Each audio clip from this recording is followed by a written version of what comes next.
My youngest sister, she and my eldest brother is around 12 years or 13 years difference. And she's like a baby which he carries. His friends also carries her. And she was petted. Her name is Naina Kumari.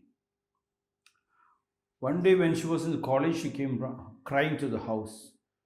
What's the reason? She said, my brother, he left home for faraway places to work. My brother's friend who was coming to our house and was lifting my younger sister and playing and all, that difference. We didn't see him for so many years. So she saw him in the bus and she was so much interested in looking. Oh, my brother's friend. It's almost like uncle or father for her. She kept looking at him. And what happened? No, this man started winking at my girl, my sister. That is a problem. She came back. So I rushed up to him and said, you bloody monkey. You were winking at my sister. He said, really, your sister in the bus? I didn't see her from baby. I thought some other girl. Now how will I enter your house? Communicate. And I kept spreading the rumor to everybody. This man winked at my sister. And he was feeling so down. So sometimes when somebody looks at you, I was attending an engineering college function. That time they invited a psychologist or psychiatrist as the chief guest. So psychiatrist is telling, girls, most of the time boys keep looking at you and you are thinking they really are looking at you. Please understand, they are looking at you because maybe your face, your style looks very close to their sister and mother. And that is why they were looking deep in. And you thought in a different way. That is the time I realized, yes, many times when I look also, it's got a very close resemblance to my child, to my friend or something. Who is she? Or he looks like that. And other side might be thinking bad. Adeline Virginia Woolf, born on 25th January 1882 in Kensington in London, the United Kingdom. Died on 28 March 1941 in Lewis in the UK.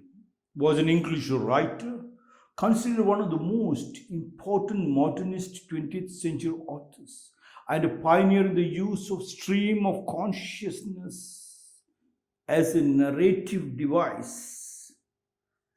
Adeline Virginia Woolf said, books are the mirrors of the soul. When Virginia said books, everybody rushed up to the books. Husbands rushed up to the newspapers. They have no time even to look at the wife or hear what she's telling. Everybody rushed up to the books, to the libraries. No, Virginia Woolf never said, let us look deep into that. Books are the mirrors of, before you touch the book, I kept on telling, you have no right to enter a temple or a masjid or a church or a gurudwara if you have not practiced your samskriti.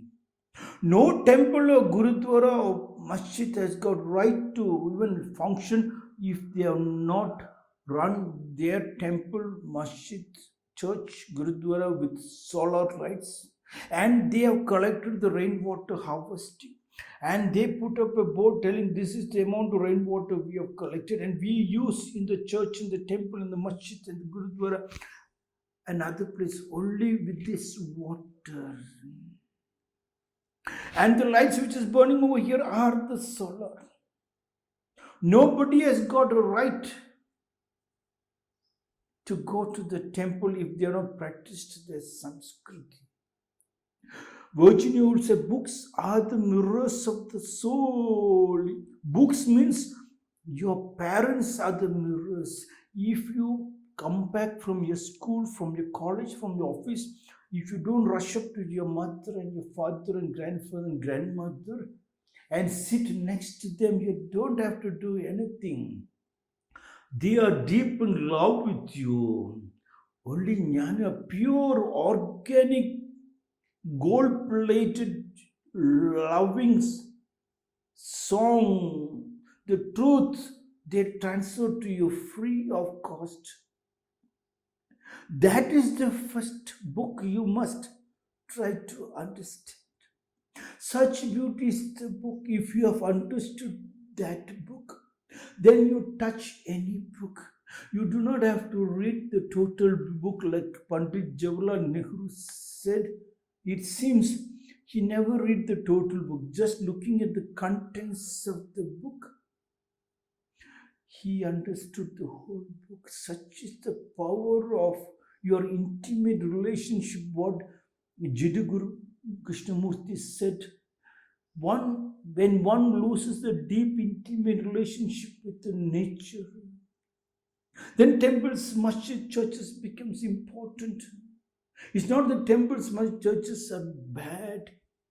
If they have done the rainwater harvesting solar in the winter and then grown medicinal plants and the organic vegetables, and then you can see the bhajan inside the temple and the masjid is only Carnatic music, Hindustani music, and you see the dance and the yoga going.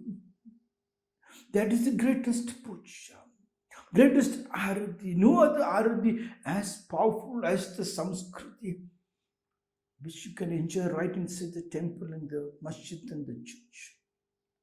And then the church father or the Swamiji opens the Bhagavad Gita or the Bible or the Quran and talks about that. People understand very much. Adeline Virginia Woolf said, books are the mirrors of the soul, mirrors back, and it is taught from the soul. From the bottom of my heart, they say, I love you from the bottom of my heart. Means deep down in my soul, I love you. Many boys tell the girls and girls tell the boys. But they are talking like a parrot. They do not know what they are talking. It's words borrowed from the books. But it mirrors if you are deep in love with your mother. Don't use the word deep in love. You just put your head into the lap of your mother. And mother's head onto your lap, and you massage the head and comb her hair. You fold her dress. Yes, you massage her leg. When you eat, before you eat, you want to her mouth. Wow, that is the greatest book. And then you touch any book, looking at the heading of the book, you will understand the book. Then you don't have to come to India to learn from Maharishis, because you all have heard Maharishis. One look at you, you'll tell the past, present, and future. You are a Maharishi because looking at the book, you sometimes turn away because more tasty food you have already have practical experience with your parents, which is called the family. And then you go deeper into joint family, because once you understand the love, whether they talk to you or doesn't talk to you, irrelevant, because books don't have to talk to you. You just go into the lap of the book. Whether the book slaps you or doesn't slap you or spit on you, irrelevant. You will never feel that the relatives are not talking to you. You will just melt with the relatives. And then you can find the joint family is so powerful. The family tree stands strong.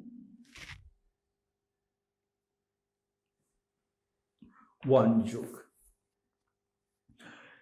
A boy met a girl in the metro station. Girl, every time you smile, I feel like inviting you to my place. Boy, are you single? Girl, no, I am a dentist.